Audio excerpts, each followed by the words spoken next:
Bonjour tout le monde, je suis contente de vous retrouver pour cette nouvelle vidéo.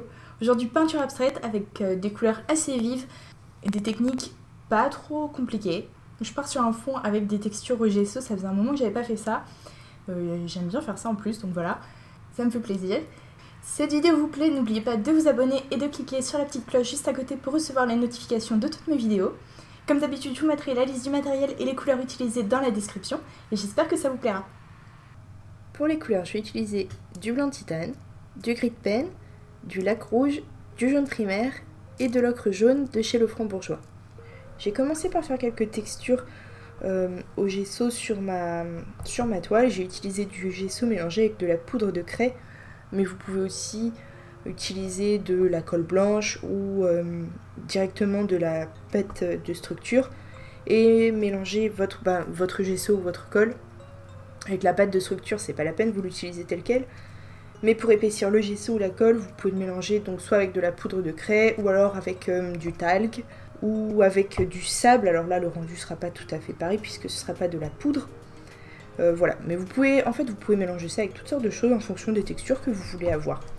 Donc là, j'ai simplement déposé mon gesso mélangé à la poudre directement au couteau en allant vers l'extérieur. De cette façon, vous voyez, j'ai une délimitation et ensuite j'ai rien fait de particulier, hein. J'ai juste mis mon gesso comme ça en faisant en sorte qu'il reste des traces par endroits dans le coin, par ici et un petit peu par là. J'ai fait ventouse, j'ai déposé mon gesso et ensuite j'ai soulevé comme ça un petit peu avec mon couteau et avec l'effet ventouse ça a fait des petits reliefs un petit peu sympas.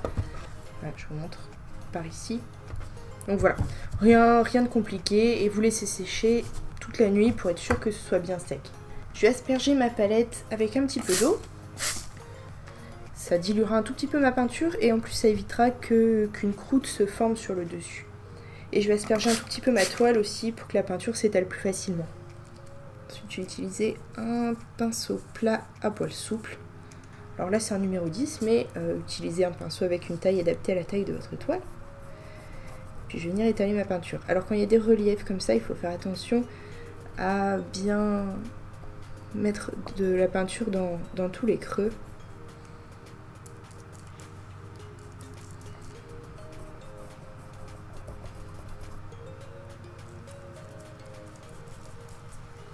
Je vais varier les nuances.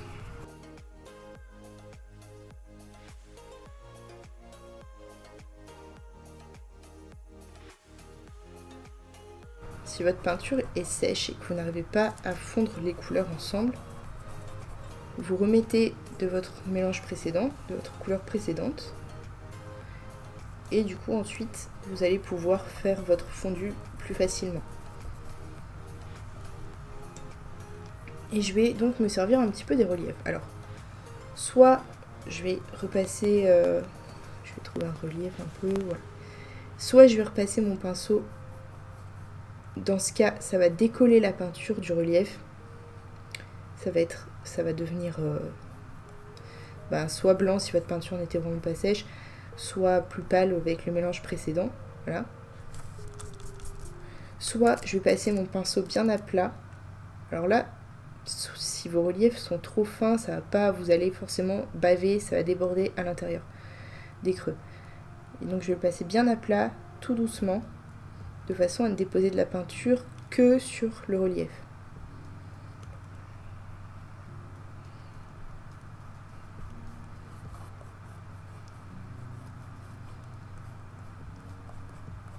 Donc voilà, vous pouvez vous en servir des deux façons.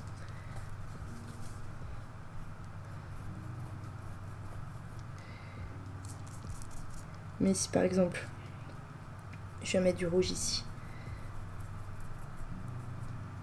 et que je frotte, voilà, la peinture se décolle et il n'en reste que dans les creux. Parce que quand je passe mon pinceau, ça frotte beaucoup plus fort sur le relief que à l'extérieur.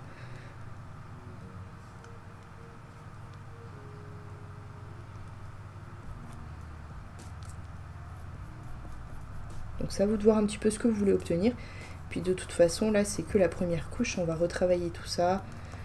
Ce sera facile de retravailler après. une fois que la peinture sera sèche.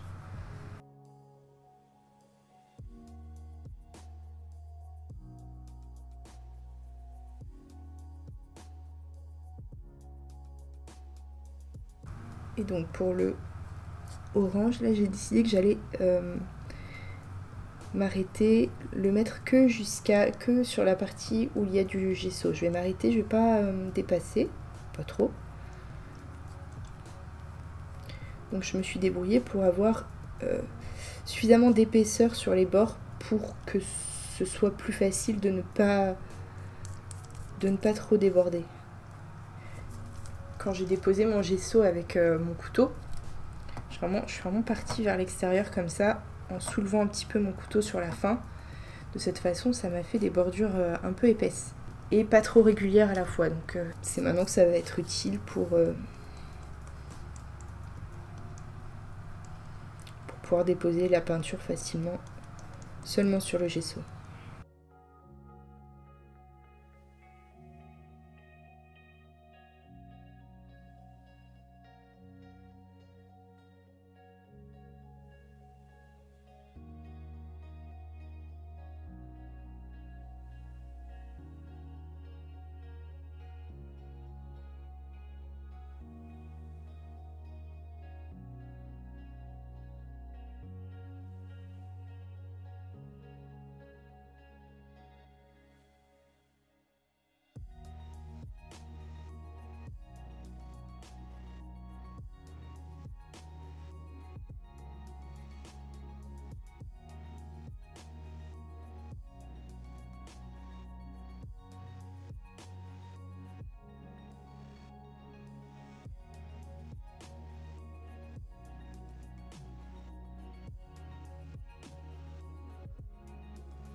Alors en attendant que ça sèche, je vais passer à l'autre côté. Alors au final j'ai pas mis de gris de pen, pas encore, j'en mettrai peut-être après, sûrement. J'ai pas mis de blanc et l'ocre jaune, les endroits où j'en ai mis je trouve sont moins bien, c'est un peu plus terne, du coup je vous conseille de pas en mettre. Alors j'ai ajouté du violet bleu permanent de chez Amsterdam et du cyan de chez Le Frambourgeois sur ma palette. Je vais mélanger un peu de gris de pen, du blanc et un petit peu de cyan. Je vais y ajouter un petit peu d'orange.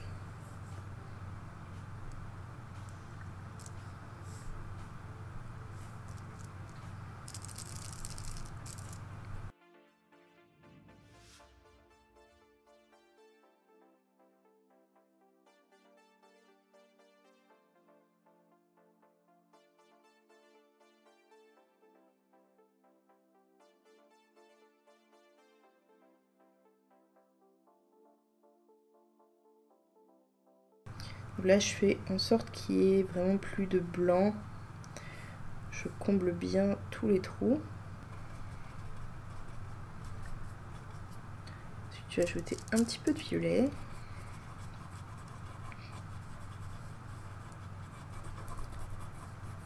Et faire un fondu.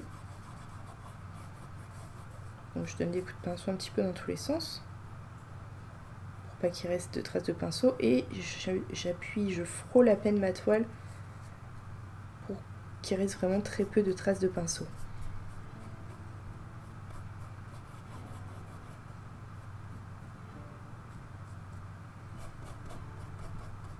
Si vraiment vous n'y arrivez pas et qu'il vous en reste trop, vous attendez que ça sèche un petit peu et puis vous repassez avec vos différents mélanges de couleurs.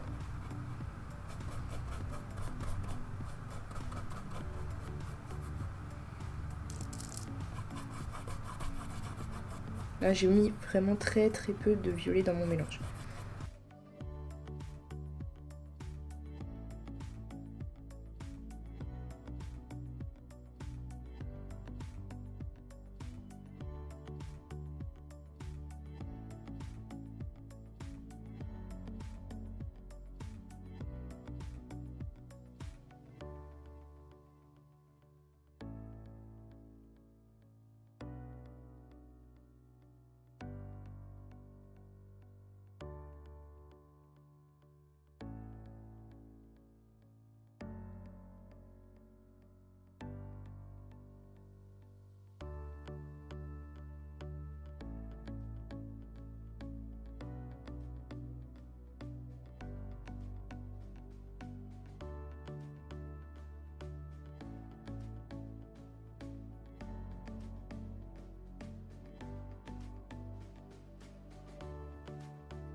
Voilà, donc là j'ai fait plusieurs nuances sur mon gris, un coup plus violet, un coup un peu plus vert. Je sais pas si ça aura beaucoup d'importance au final puisque je vais retravailler, mais bon. Et maintenant je vais retravailler la partie orange. Donc je vais assombrir certains endroits surtout. Donc pour ça je vais ajouter du rouge sur certaines parties et je vais l'assombrir avec un petit peu de gris de pen.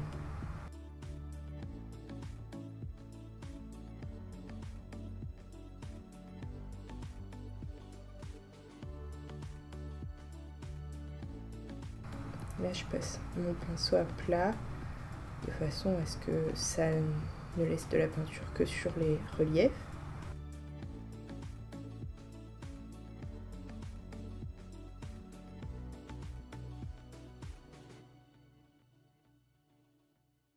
Ensuite, je je mélange du rouge et du gris de peine.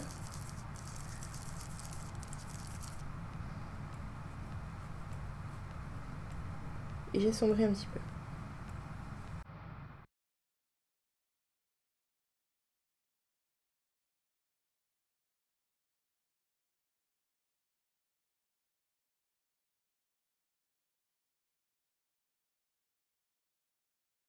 Alors ici, à ces deux endroits-là, en fait, j'ai rempli des creux qui s'étaient faits avec le gesso. J'avais pas forcément prévu, mais voilà, il y avait ici c'est une bosse, ici c'est un creux. Donc voilà, je me suis dit que ce serait sympa, ça ferait un contraste plus marqué. Donc j'ai simplement suivi le gesso pour remplir les trous.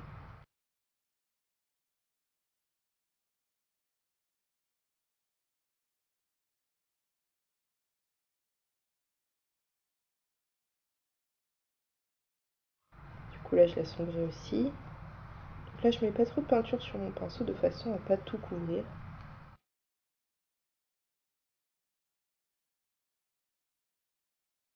Je vais ajouter un petit peu de violet à mon mélange.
Alors ensuite, je vais retravailler la partie grise. Donc je vais utiliser un pinceau à poil dur. Alors là, c'est un pinceau de bricolage, tout simplement. Ce sera très bien pour ce que je veux faire parce que je vais tapoter. Il est suffisamment large et du coup, je vais pouvoir couvrir des grosses zones avec. Alors je sais pas encore exactement quelle couleur je veux utiliser. A priori, pour l'instant, du violet. Donc, je vais commencer avec ça. Alors je mets un peu de peinture sur mon pinceau et ensuite je retire l'excédent en tapotant un petit peu plus loin sur ma palette. Alors, je vais faire tout le tour, je vais pas faire ces petites zones ici parce que mon pinceau va être trop large, je ferai ça avec un pinceau plus fin, mais je m'y prendrai de la même façon. Donc voilà, pour l'instant je vais commencer sur les coins parce que là j'ai beaucoup de peinture sur mon pinceau, donc ça va pas être évident de faire un dégradé.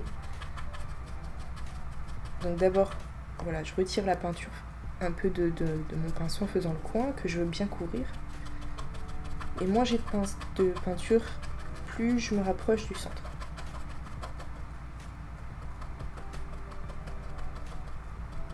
Et moins j'appuie fort sur mon pinceau aussi, de façon à laisser seulement des petites traces. Et ça me permet de faire un dégradé. Si vous appuyez trop fort, vous allez avoir la forme du pinceau qui va s'imprimer sur votre toile, ça va se voir.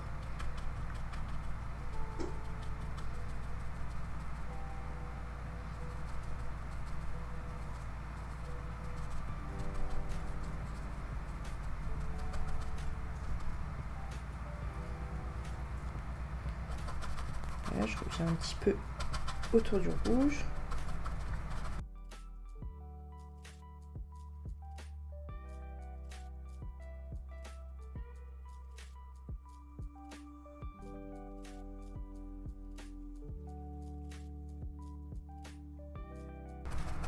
Voilà, bon, finalement, c'était pas une mauvaise idée de faire plusieurs couleurs sur le fond, puisque là, on le voit encore apparaître à certains endroits.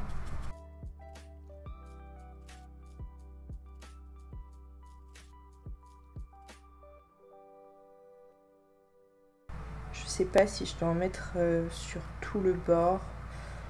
On va dire que non, comme ça, je pourrais varier les couleurs et au pire, je repasserai par-dessus si jamais je trouve que ça manque. Pour l'instant, je vais juste faire le tour de ma toile. Je vais descendre plus ou moins bas vers le rouge. Attention à ne pas mettre trop de peinture sur votre pinceau. Sinon, vous allez être obligé de descendre plus bas que prévu et donc vous n'allez pas vraiment pouvoir gérer ça comme vous voulez. Donc venez chercher là où votre peinture, là où il n'y a pas beaucoup de peinture sur la toile. Et commencez bien par le bord. Et à moins de vouloir couvrir, n'appuyez vraiment pas trop sur votre pinceau. Si jamais ça vous laisse des traces de pinceau, si vous avez l'arrondi qui se forme à chaque fois, quoi que vous fassiez, vous pouvez vraiment pas mettre trop de peinture sur votre pinceau. N'hésitez pas à essuyer l'excédent. Et vous faites des petits cercles, plutôt que de tapoter. Ça fait un effet un peu plus dégradé, c'est un peu plus... je sais pas.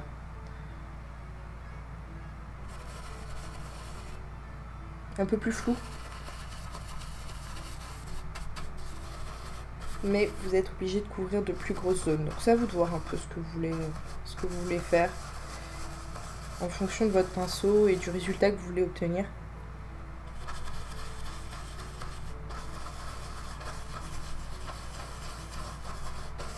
Mais là, il n'y a vraiment presque pas de peinture sur mon pinceau. Là, pour faire des plus petites zones, je prends mon plus petit pinceau, toujours à poil dur. Toujours peu de peinture sur le pinceau.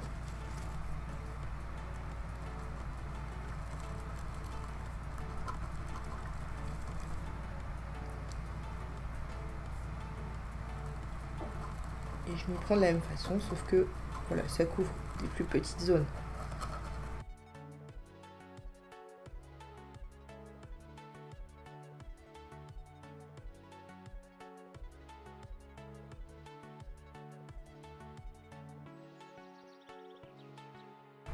Là, pour faire un joli dégradé, j'ai passé comme ça mon pinceau sur le jaune. Du coup, avec un petit pinceau humide, vous pouvez facilement venir nettoyer le jaune pour retirer la peinture violette par-dessus. Ensuite, j'ajoute un peu de rouge à mon violet. Beaucoup de rouge en fait. Puis je vais faire la même chose.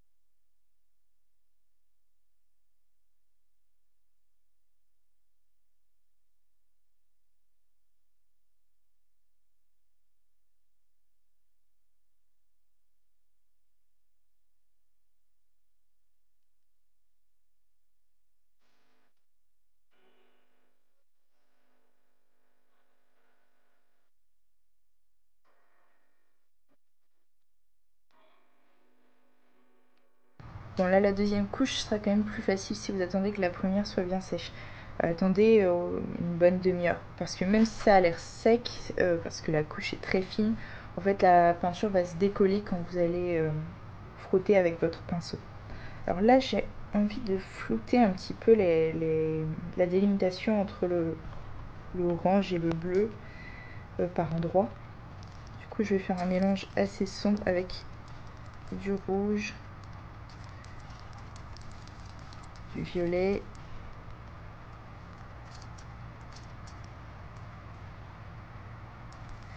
et du gris de peine. Je vais déposer un peu de peinture.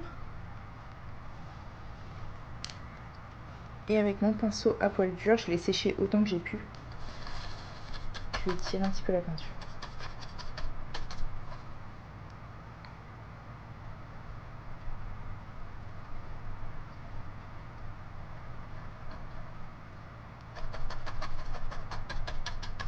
Je tapote autour de là où j'ai déposé la peinture.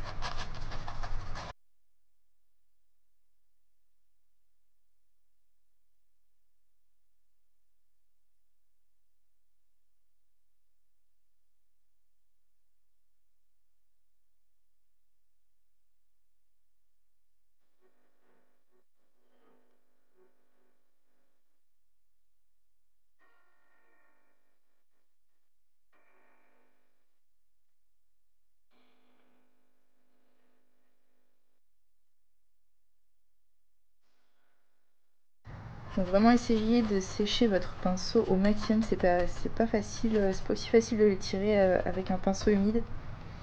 Pareil quand ne diluez surtout pas votre peinture. Pareil pour ces parties-ci. Et n'humidifiez pas votre pinceau. Ce sera beaucoup plus simple d'étirer la peinture.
Ensuite, je vais ajouter des zones un petit peu plus lumineuses. Donc pour ça, je vais prendre du blanc. Et je vais le mélanger avec du cyan. J'ajoute un tout petit peu de violet.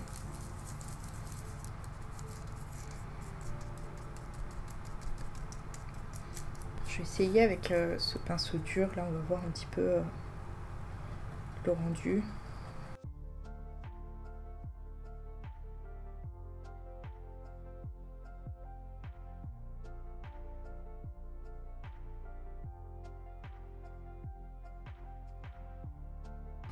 Alors là ça va parce qu'il y a très peu de différence de couleur, mais je pense que si je rajoute du blanc ça va être...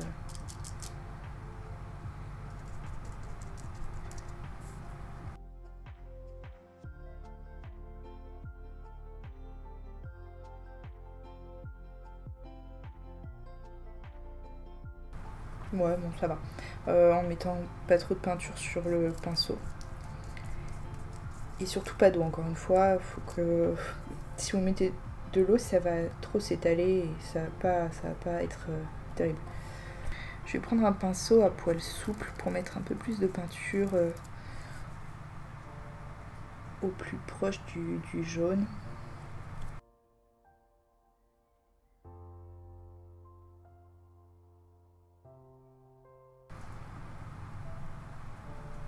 Je mets très peu de peinture sur mon pinceau.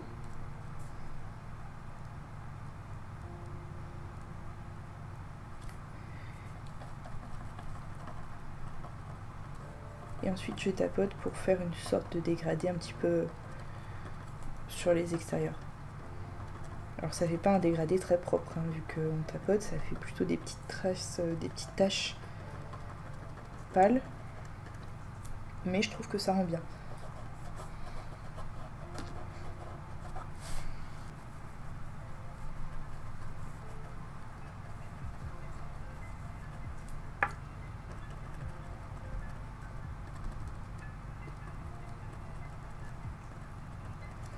Alors je crois que le mieux c'est de mettre un mélange un petit peu plus sombre sur le pinceau à poil dur.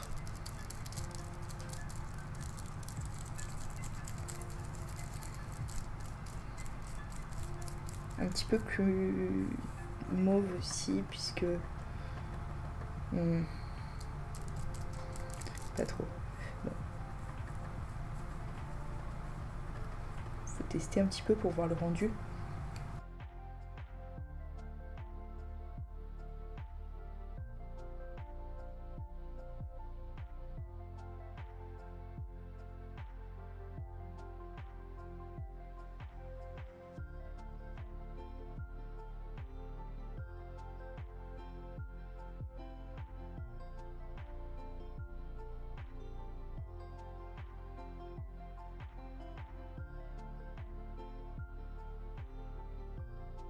Alors peut-être bien que le mieux c'est de ne pas mettre de peinture du tout sur le pinceau à poil dur.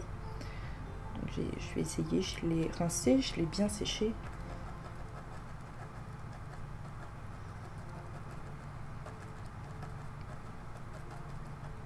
Alors, ça marche pas trop mal pour le coup, je l'ai bien séché mais il est quand même un petit peu humide et je pense que c'est ça qui permet d'étirer la peinture. Donc l'utilisez pas complètement sec.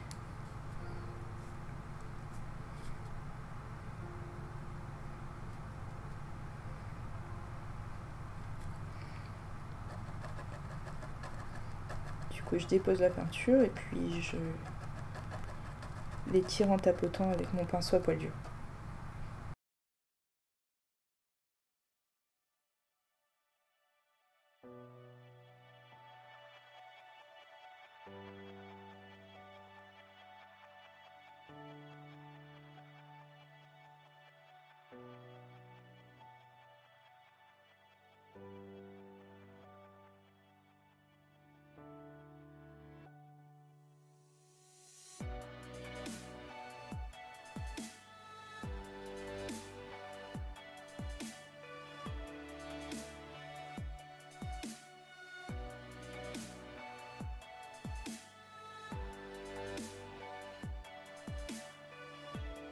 Alors, je sais pas si ça se voit trop à la caméra, mais pour le coup, ici il y avait des petites taches pâles. dans cette zone. Et du coup là où j'ai fait avec l'autre technique, c'est très lisse. Et je préfère avec les petites taches. Du coup, je viens mettre un petit peu de peinture sur mon pinceau à poil dur. Et puis je vais venir tapoter un petit peu pour laisser des traces.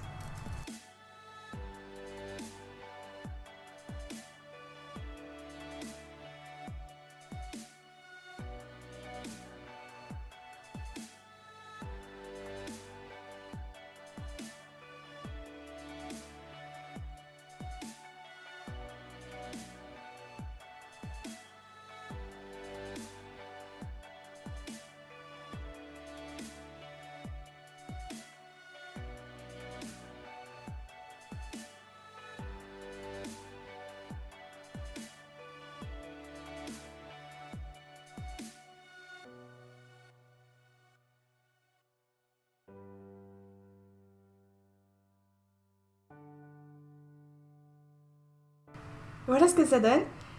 C'était vraiment assez simple à faire. Il y a plusieurs techniques, mais elles sont toutes simples. Si vous avez des trous en faisant les parties sombres, à force de tourner avec votre pinceau, vous attendez que ce soit bien sec. N'essayez pas de remettre de la peinture, ça ne marchera pas. Vous allez garder le trou, voire l'agrandir. Donc attendez que ce soit bien sec et puis remettez de la peinture par-dessus. C'est vraiment le seul moyen de couvrir. Toute la partie orange, très simple. En fait, tout est vraiment très simple. Aucune difficulté dans cette toile. Voilà, c'est tout pour aujourd'hui. N'hésitez pas à poser toutes vos questions. N'oubliez pas de vous abonner, de partager et de mettre un pouce bleu si ça vous a plu. Ça m'aide énormément. Je vous invite à passer faire un tour sur ma page Facebook. Je vous mets le lien dans la description. Je vous mets également le lien du groupe dans lequel vous pourrez partager vos toiles, avoir des avis et des conseils. Je vous mets aussi le lien art majeur pour retrouver mes toiles. Et je vous dis à bientôt pour une nouvelle vidéo.